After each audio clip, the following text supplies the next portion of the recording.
하나님 말씀 에베소서 4장 20절 말씀 1절까지 함께 봅니다. 오직 너희는 그리스도를 그같이 배우지 아니하였느니라. 진리가 예수 안에 있는 것 같이 너희가 참으로 그에게서 듣고 또한 그 안에서 가르침을 받았을진대 너희는 유혹의 욕심을 따라 썩어져 가는 구습을 따르는 옛사람을 벗어버리고 오직 너희의 심령이 새롭게 되어 하나님을 따라 의와 진리의 거룩함으로 지으심을 받은 새 사람을 입으라. 그런즉 거짓을 버리고 각각 그 이웃과 더불어 참된 것을 말하라. 이는 우리가 서로 지체가 됨이라. 분을 내어도 죄를 짓지 말며 해가 지도록 분을 품지 말고 마귀에게 틈을 주지 말라. 도둑질하는 자는 다시 도둑질하지 말고 돌이켜 가난한 자에게 구제할 수 있도록 자기 손으로 수고하여 선한 일을 하라. 무릇 더러운 말은 너희 입 밖에도 내지 말고 오직 덕을 세우는데 소용되는 대로 선한 말을 하여 듣는 자들에게 은혜를 끼치게 하라. 하나님의 성령을 근심하게 하지 말라. 그 안에서 너희가 구원의 날까지 인치심을 받았느니라. 너희는 모든 악독과 노함과 분냄과 떠드는 것과 비방하는 것을 모든 악의와 함께 버리고 서로 친절하게 하며 불쌍히 여기며 서로 용서하기를 하나님이 그리스도 안에서 너희를 용서하심과 같이 하라. 아멘. 오늘 35문 마지막이 되겠습니다. 거룩하게 하심이 무엇입니까? 거룩하게 하심은 하나님이 값없이 주시는 은혜의 행위로서 우리가 하나님의 형상을 쫓아 새 사람이 되고 점점 더 죄에 대하여 죽고 의에 대하여 살게 됩니다. 출애굽기 19장에서 앞에서 우리가 생각해 봤던 것인데요. 하나님의 백성 된 자로서 해야 될 중요한 일들이 있다고 하면서요. 그것에 대해서 순종하는 것과 언약을 지키는 것이다 라고 우리가 배웠어요. 그러니까 하나님의 백성 됐으면요. 된 걸로 끝나는 게 아니란 말이에요. 열심히 일해가지고 대학교 들어가고 싶어갖고 자기가 원하는 아주 좋은 대학에 들어갔어요. 그 대학 들어갔다고 끝나는 게 아니잖아요. 그렇죠? 우리나라는 이런데 조금 그 단점이 있는 것 같아요. 너무 자녀들을 갖다가 막 이 입시에 막 쥐어 짜가지고요. 겨우 들어가게 해 놓으니까요. 대학에 1학년 들어가면 그냥 다 풀어지는 거예요. 아이고, 이렇게 막 6년, 9년 동안 죽으라고 공부만 하다가, 야, 이젠 자유다 해가지고, 이제 자유를 만끽하면서, 그때부터 진짜 자기 공부인데요. 그러지 못해가지고, 그러느라고 또 마음 잡는다고 또 2년, 3년, 뭐, 남자 같으면은 군대 갔다 오면 4년, 5년 이렇게 좀 방황하기도 하는데, 우리들도 예수 믿은 걸로 끝나는 게 아니고요. 그 다음에 우리들이 해야 될, 믿는 자들로서 해야 될 중요한 것이 있는데, 그게 순종하는 것이고, 언약을 지키는 것이다. 이렇게 말씀하셨다는 거 우리가 배웠습니다. 하나님은 우리를 무조건 하라고 하시는 명령자가 아니시거든요. 일단 우리에게 명령하셨을 때는 명령받을 만한 사람이 됐다는 걸 얘기하는 거예요. 그러니까 그 사람이 구원받지 않았는데 언약부터 주시는 일은 없어요. 그러니까 우리에게 율법을 주시는 이유를 우리가 오해해서 율법을 주셨으니까 이걸 지키면 하나님의 백성 되구나가 아니라고 말이에요. 그 사람이 하나님의 백성이 됐기 때문에 지킬 율법을 주시는 거예요. 그러니까 엄마가 내 자녀니까 듣기 싫더라도 잔소리를 계속하는 거예요. 남의 자식 같으면은 그 부모 욕하고 말지 그 아이를 갖다가 내 자식처럼 그렇게 자꾸 잔소리하지 않는다는 말이에요. 그것처럼 하나님도 하나님의 백성이 되었기 때문에 그러니까 이것도 해라, 이것도 순종해라 하는 것이지 하나님의 백성도 안 됐는데 하나님의 백성이 되려면 요거 해라, 저거 해라 그런 순서에 거꾸로는 없단 말이에요. 무슨 말씀인지 알겠죠? 그래서 계명을 지키는 것이나 율법을 지키는 것은 일단 그 전제는 무엇이냐면 하나님의 백성됨입니다. 하나님의 백성 되었기 때문에 계명도 지키는 것이고요. 율법도 준수하는 것입니다. 그러니까 이제 이 두 가지입니다. 앞에서 지금까지 봤던 거 정리해 보자면 거룩한 하나님의 백성 되게 하신 것도 하나님의 은혜요. 그러니까 우리로서 되지 않죠. 하나님이 하나님의 은혜 주셔야지만 주의 백성 되는 것이고 또 하나의 은혜는 그 뜻대로 지킬 수 있도록 말씀과 율법으로 우리를 가르치시는 것도 은혜인 것입니다. 백성 되게 하시는 것도 은혜지만 백성을 가르쳐 주시는 것도 은혜다 하는 것. 이 두 가지 면을 우리가 기억할 필요가 있겠어요. 오늘 에베소 4장 20절입니다. 오직 너희는 20절입니다. 그리스도를 그같이 배우지 아니하였느니라. 그러니까 그리스도를 배웠으면 하는 말을 하고 있는 것입니다. 그리스도를 믿었으면 옛사람을 벗어버리고요. 새 사람을 입어야 된다라고 얘기하고 있고요. 25절 이하에서 그러면 어떻게 행동해야 될 것인가 이걸 가르치고 있어요. 그러니까 그리스도를 배웠으면 새 사람 되었고요. 새 사람이 되었다면 하나님의 뜻을 잘 지키고 살아야 하는 형식으로 우리에게 가르치고 있는 말씀이에요. 예수님을 믿었는데도 옛사람으로 살고요. 새 사람으로 살지 않으면 소용이 없다는 뜻입니다. 예수님 믿는 게 무슨 의미가 있겠습니까? 예수만 믿고 사실은 그거 예수 믿는 게 아니고요. 교회 다니는 거죠. 교회 왔다 갔다. 우리가 지난 주일에도 배웠잖아요. 거듭난다는 것은 무엇을 얘기하는 거예요? 조정이나 술이나 조금의 변화를 얘기하는 것이 아니고요. 전격적인, 전인격적인 것이 완전히 바뀌는 걸 얘기한다고 그랬어요.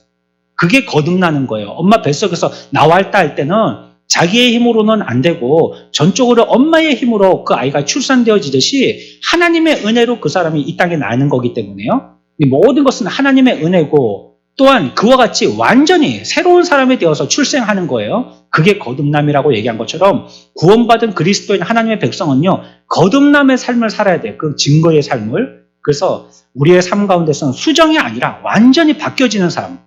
그 하나님의 백성다움에 하나님의 백성으로서의 삶을 나타내는 그런 삶이 되어야 할 것을 얘기하고 있습니다.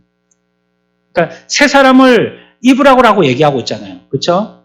우리가 오늘 오전에도 생각한 것처럼 새 사람을 입으려면요. 먼저 뭘 해야 돼요? 뭘 해야 되죠? 새 사람을 입으려면 어째야 돼요? 뭐 이렇게 좀 헷갈립니까? 여러분들이 지금 교회 옷을 입고 왔어요. 교회 올 때 입은 외출복을 입고 왔어요. 집에 가서 그냥 티 한 장에다가 반바지를 입고 싶어요. 그러면 어떻게 해야 돼요? 예, 맞아요. 외출복을 벗고 그냥 편리복을 갈아입어야 되죠. 그것처럼 우리들도 새 사람이 되는 것은 한 번에 그렇게 왈칵 되는 게 아니란 말이에요. 그 전에 뭘 해야 돼요? 옛사람을 벗는 게 필요하단 말이에요. 이게 안 되면 새 사람을 못 입어요. 그래서 우리가 예수 믿는다고 하면서 자꾸 새 사람을 입으려고 하는데 그게 잘 안 된다면 가만히 생각해 보세요. 난 지금 뭘 안 하고 있는 거예요? 옛 사람을 안 벗은 거예요. 그래서 새 사람이 그냥 그 위에 옷을 껴입으려고 하니까 안 껴입혀지는 거예요. 그런 원리로 얘기하고 있는 것입니다. 그래서 우리의 이러한 새 사람을 입은 모습이 사회에 나가서 다른 사람들에게도 보여줘야 돼요. 그거 알잖아요. 우리가 옷을 갈아입으면 무슨 색깔이고 뭐의 변화를 갖고 왔다는 걸 알듯이 우리들도 사회에 그와 같이 변화되어진 모습을 보여줘야 된다는 것입니다. 그러니까 그런 말씀을 뭐라고 얘기하고 있어요? 도둑질하는 자는 어쩌라고요? 계속 하라고요? 다시 하지 말고 또요. 구제 안 했던 사람들은 구제하고 또 선한 일을 손으로 수고하고 또 가난한 사람들도 도와주고 이거 주변에서 알단 말이에요. 그거 보면. 그렇죠? 영적인 변화라서 속에 그리스도인이 되어진 것은 모르지만 여러분들이 이렇게 있으면 그냥 가만히 서 있으면 세상 사람들이 내가 그리스도인인지 아닌지 모르잖아요. 가만히 있으면. 모르지만 여러분들이 그리스도인이라는 걸 알려면 어떻게 되냐면 이렇게 해야 된다는 거예요. 이런 모습. 그 새 사람을 입어서 새 사람의 행위가 나타내야 되는 거예요. 그러니까 다른 사람들 안 하려고 하는 거 하고 또 다른 사람들이 거기에 대해서 희생하고 헌신 안 하려고 하는 거 여러분들이 하고 그리고 여러분들이 앞서서 그들을 위해서 섬기고 봉사하고 이런 모습을 보면 누군지 처음에는 잘 모르겠지만 나중에 그리스도인이라는 게 표시가 나겠죠. 이런 것과 같은 성령의 열매를 맺어라라고 성경은 우리들에게 얘기하고 있습니다. 그래서 오늘 우리는 지금 신약의 에베소서 4장의 말씀을 본문으로 삼았지만 앞에서 우리가 지금까지 보았던 것들은 저번 시간에도 그랬고요. 출애굽기의 말씀을 보았거든요. 구약에서와 그와 같은 말씀이 신약에 와서 바뀌어졌느냐 하면 그렇지 않다는 걸 말씀드린 겁니다. 구약에서 거룩한 백성이 되게 하셨고 거룩한 백성에게 거룩한 백성으로서의 삶을 살게 해주신 것처럼 신약에서도 하나님의 거룩한 백성 삼은 자들에게 거룩한 백성으로 살 수 있도록 하게 해주신다는 걸 오늘 에베소서 4장에서 우리들에게 동일하게 출애굽기 19장과 비교해서 생각해 볼 수 있고 말씀하고 있는 것입니다. 마태복음 5장에서부터 7장에 보면 우리가 잘 알고 있는 산상수훈, 팔복에 대해서 예수님이 얘기하고 계신데요. 이건 하나님의 백성들이 어떤 마음의 태도를 가져야 되는지를 얘기하고 있어요. 우리가 물론 이와 같이 겉으로도 나타나는 것이지만 또 마음에 있는 것이 겉으로 나오게 되는 거잖아요. 그렇죠? 그것처럼 우리의 마음의 상태가 중요한 것인데 제자들에게 말씀하시는 것입니다. 근데 이 제자들에게 산상수훈을 얘기했었을 때는요, 여러분들 잘 보십시오. 지금 그 청중이 제자들이란 말이에요. 산상수훈의 청중이 제자들이란 말이에요. 이 사람들은요, 이미 제자가 되기 위해서 이 말씀을 듣고 테스트할 사람들이 아니고요, 이미 제자 된 사람들이에요. 된 사람들에게 뭘 요청하시냐면, 심령이 가난하면, 이렇게같이 얘기하는 거예요. 그러니까, 그렇게 하나님의 백성이 됐다면, 이런 마음을 가져야 된다는 것입니다. 이런 마음을 가져서 하나님의 제자가 되는 게 아니고, 제자가 됐다면 이런 마음을 가져야 된다. 이걸 우리들에게 얘기하고 있는 것입니다. 그래서, 이들에게 보면, 어떻게 보면요, 이들은 이미 복이 있는 사람입니다. 하나님 앞에서 벌써 제자가 됐었으니까. 주님의 거룩한 백성이 된 것이 이미 그들에게 은혜가 됐다고 얘기하듯이 이들도 산상수훈의 말씀을 들은 이 위치에 있었으면 이미 제자가 된 것이기 때문에 그들에게는 이미 복이 있는 것입니다. 그들의 마음은 가난한 사람들에게 있고 또 그 말을 듣는 사람들 가운데서 제자 아닌 사람들은 자기들과 해당 없다 싶어가지고요. 다 떠나버렸겠죠. 마음에 교만한 사람들, 세상과 짝한 사람들, 이런 사람들은 그런 얘기 안 듣고 다 떠나버리는 것입니다. 그러나 예수님께 왔다면요, 이미 믿기 때문에 그 사람들이 온 것이고요. 그렇기 때문에 그 말씀이 그들에게 진짜 복이 되는 것입니다. 그러니까 이걸 우리가 세상 사람들이 무슨 좋은 글귀 같은 거 이렇게 붙여놓는데 보잖아요. 그런데 보면 안 믿는 사람인데 이런 말씀을 붙여놓는 사람들이 있단 말이에요. 어떤 때 보면 예전에는 그런 거 있었죠. 요즘에는 버스에 타도 그런 게 없었었는데 예전에는 버스 앞에 이렇게 딱 보면 오늘 또 무사히 해가지고 어떤 여자애가 이렇게 하고 기도하고 있잖아요. 그 운전사들이 전부 다 기독교 교인일까요? 그건 아니거든요. 그냥 그런 마음이에요. 자기들도 오늘 또 무사히 하는 이런 마음으로 그냥 사진 그냥 검은 그림으로 해갖고 거기다 붙여놓은 것처럼 안 믿는 사람들도 심령이 가난하고 그런 마음들을 그거 갖다가 그렇게 붙여놓고 저거 좋은 말이네 이렇게 한단 말이에요. 그래 그 말씀이 좋게 들려가지고 그 말씀대로 실행한다면 도덕적이고 윤리적인 면에서는 어느 정도의 도움은 되겠지만요. 사실 그들에게 진짜 복은 아닌 거예요. 왜냐하면 그들이 하나님의 백성이 아니기 때문에. 하나님의 백성 아닌 사람들이 그걸 행해서 얻게 되어지는 은혜라고 한다면 아주 부스러기 은혜밖에 은혜라고 할 만하지도 않은 아주 작은 은혜밖에 없지만 하나님의 백성이 되었기 때문에 그것을 실행하게 되었을 때는 그것은 너무나도 큰 은혜가 되어지는 것입니다. 하나님의 백성이 어떠해야 되냐고 얘기한다면 가난한 마음이어야 되고 애통의 마음이어야 되고 온유한 마음이어야 되고 청결한 마음이어야 되고 화평의 마음이어야 된다라고 우리들에게 얘기하고 있는 것입니다. 우리가 그런 마음을 가져야 되겠습니다. 같이 한번 해봅시다. 가난한 마음, 애통하는 마음, 온유한 마음, 청결한 마음, 화평한 마음. 이번 수양회 가운데서도 이 말씀을 기억하시고요. 내가 이런 마음을 가져야지. 너무 기분이 좋아가지고 마음이 이렇게 뛰려고 그러면 온유한 마음. 그런 생각을 하시고 또 이거 내 거다 나는 밥을 조금 주고 저 사람은 2번 퍼주고 그러면 또 화평케 하는 마음. 이런 마음 가지시고 또 그래가지고 하나님이 우리들에게 은혜 주신다면 아이고 저 사람들이라고 얘기 안 해. 그러면 안 되고 내게 하는 거구나. 애통하는 마음. 이런 마음을 가지시면서 내가 하나님의 백성이 됐다면 이런 마음을 가져야 되는 것은 당연하다라고 성경은 얘기하는 거니까요. 이 말씀에 잘 기울여야 되겠습니다. 그 이후에 이제 표준을 제시하죠. 하나님의 백성이 되려면 겨우 세상에서 노력하고 부지런하게 선행하고 힘써 행하는 것 가지고는 천국에 갈 수 없다라고 얘기하는 것입니다. 보면 의의 높이와 표준 같은 것을 제시하시고요. 그 다음에 십계명도 해석하여 주시고 율법도 해석하여 주시는데 그렇기 때문에 하나님께서 구원받게 하시는 자들에게만 이런 것들이 그와 같은 효과를 낼 수 있다. 이걸 얘기하고 있죠.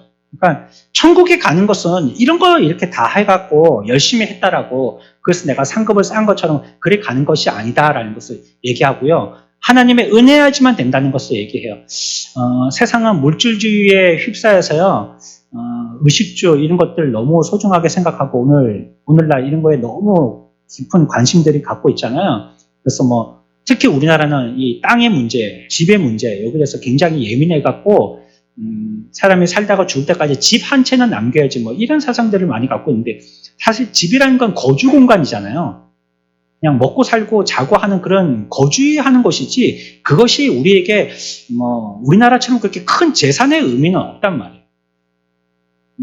우리는 이거 말고는 투자할 데가 없으니까 이걸 재산의 의미로 삼지만 근데 우리의 주권함이 이거 아무것도 필요 없잖아요. 그래서 하늘나라 가게 될 때 하나님이 우리들에게 이 물질적인 부분에 대해서 이것은 그렇게 중요하지 않다라는 것을 우리에게 자꾸 얘기하세요. 저는 그런 걸 너무 많이 느끼는데요. 이제 노후가 돼가지고 아파서요. 시름시름 아프다가 병원에 입원했어요. 그럼 지금까지 자기가 넓은 집에 살았던 건요. 그 집은 어떻게 되는 거예요? 자기에게 아무 소용도 없어요. 자식이 누가 처리해주지 않으면요. 그것도 애물단지가 되고 말아요. 내가 친구들한테 우리 집 이렇게 뭐 42평에서 살아 우리 집은. 넓지? 방도 뭐 3개고 화장실도 2개야 막 이런 거 자랑하고 다녔는데 자기가 아프고 나니까 그 집에서 아무도 닦아줄 사람, 청소기 한번 밀어줄 사람이 없는 거예요. 그럼 뭐 귀신주처럼 휑하게 비어있는 거죠. 그리고 이제 천국에 가서 하나님이 하나님의 백성으로서 부르실 날짜가 되면요. 먹는 것도 소용없게 되어져요. 아프시면 어떻게 되냐면요. 돌아가실 때가 다 되면 우리가 그런 말 있잖아요. 곡기를 끊는다고. 식사가 끊기거든요. 이거 더 이상 먹는 거에 대해서 이 땅에서 의미를 못 찾는 거예요. 우리는 왜 먹습니까?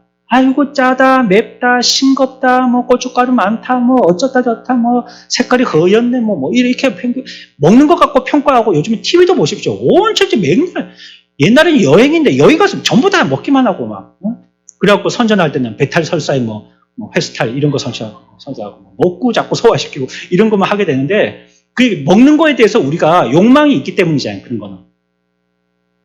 그러나 하나님이 부르실 때가 되면 그거 아무것도 아니야. 너희들이 거기에 대해서 많이 신경 썼지만 그거 아무것도 아니야 하면서 우리들에게 보여주시는 증거가 뭐냐면 먹는 거에 대해서 신경이 안 써지게 만드는 거예요. 먹어도 그만이고 안 먹어도 그만이고 먹는 거 별로 신경도 안 써주고 아무리 떠먹여줘도 안 먹으려고 그러고 그러면 결국은 하나님의 부르신 대로 하나님께 가게 되는 거예요. 그거는 사실 안 먹어서 기운이 빠져서 죽는 게 아니고요. 하나님의 부르심에 의한 이 세상에 있는 헛된 것들을 절차적으로 정리하는 단계입니다. 옷은 보세요. 제가 저번에도 말씀드렸죠. 아니 뭐 어머니 수의를 해드렸는데 내가 살아생전에 한번 옷 한 벌 해드린 적이 있나 싶어가지고 그게 한 번도 없는 거예요. 너무 후회스럽다. 뭐 단돈 뭐 10,000원짜리라도 20,000원짜리라도 한 벌 좀 해드렸으면 했는데 그 수의는 적어도 10만 원이 넘는단 말이에요. 아무리 싼 걸 해도 10만 원 넘잖아요. 그거 뭐 호주머니도 없는 거. 확 뒤집어 씌워갖고 머리부터 발끝까지 다 뒤집어 씌우는 거. 그래가지고 좀 가만히 풀어놓으면 될 건데 그 꽁꽁 묶어 못 주는 거. 그 돈 주고 다 산단 말이에요. 그거 아무것도 의미가 없잖아요. 그것 말고는 무슨 옷이 있습니까? 이번에도 우리 어머님 이제 유품 정리할 때 보니까 옷이요 남겨둘 게 별로 없어요. 누구 주면은 누가 뭐 기뻐하겠어요 그런 걸? 좋아할 사람도 없고 그러니까 전부 다 박스에다 넣어가지고 다 버리는 거예요. 다 버리는 거예요. 그러니까 이걸 전작에 이 분들이 살아 계실 때 우리는 깨달았어야 돼요. 근데 우리는 어리석어서요. 돌아가시니까 겨우 깨닫는 거예요. 왜 밥을 안 드셨고 왜 이 큰 집, 이 아파트가 필요 없고 왜 이 옷이 이렇게 많은 게 필요 없는지 이런 것들을 우리가 다 깨닫지 못합니다. 이런 것들은요. 하나님께서 보실 때에 그런 것들은 하늘에 가지고 갈 것도 아니고 또 물질적인 것들은 이 땅에 있는 것에만 소용되어지지 하늘의 영적인 것과는 별 상관이 없다는 걸 얘기해 주시는 거예요. 그러니까 우리가 이 땅에 있는 동안에 이런 거 너무 많이 신경 쓰지 마세요. 그냥 있으면 떨어질 때까지 입으면 되고요. 집 여러분들이 있는 집 좋은 집입니다. 여러분들 집에 신방 가보면 그 전부 좋은 집들입니다. 엄청 좋은 집들입니다. 좋은 집들이고 또 여러분들이 먹는 것도 잘 드시고 계세요. 배부르게 드시고 계시고 그러니까 뭐 짜다 맵다 얼마짜리고 이런 거 묻지 마시고요. 그냥 안 배고프면 되잖아요. 그래갖고 우리가 관심 가지고 신경 써야 될 것이 무엇인지 우리에게 얘기하시는 거니까요. 거기에 더 신경을 써야 될 것이에요. 그래서 예수님 때문에 예수님의 구원의 말씀, 복음의 말씀을 볼지라도요. 하나님께서 사람을 불러서 거룩하게 하시려고 하는 것들을 우리가 성경을 통해서 알 수 있는 것입니다. 끊임없이 구약이나 신약이나 우리들에게 얘기하시는 것은 우리를 자꾸 하나님의 백성 되었으면 거룩하라는 거예요. 자꾸 거룩한 백성이 되게 하라는 거예요.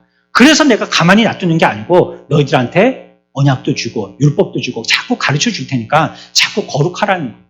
여러분 주무실 때에 오늘 씻고 잤다고 내일 안 씻지는 않잖아요. 그것도 손발 씻고 세수하고 하듯이 하나님이 계속 우리들에게 공급하여 주시는 것이 있기 때문에 이것 가지고 우리들을 만들어서 자꾸 거룩하게 되라라고 말씀하고 있는 것입니다. 이게 하나님의 백성 되어진 저와 여러분들의 도리입니다.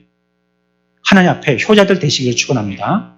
하나님 앞에서 우리가 거룩한 백성들, 우리에게 소원하시고 기대하시는 것만큼 우리들도 하나님의 말씀에 귀한 것으로서 나를 비누 삼아서 씻고 정결케 되어져서 하나님 앞에 나가서 참 신부의 모습이 되어졌을 때는 허리 뭐 엉클어망클해갖고 아침에 일어나고 부시시 모습이 아니고 잘 단장되어진 머리 샥 빗고 무수도 바르고 옷도 예쁘게 입고 해서 아름다운 모습으로 단장되어서 주님 앞에 서게 되어진 거룩한 주의 백성들 다 되시기를 축원합니다.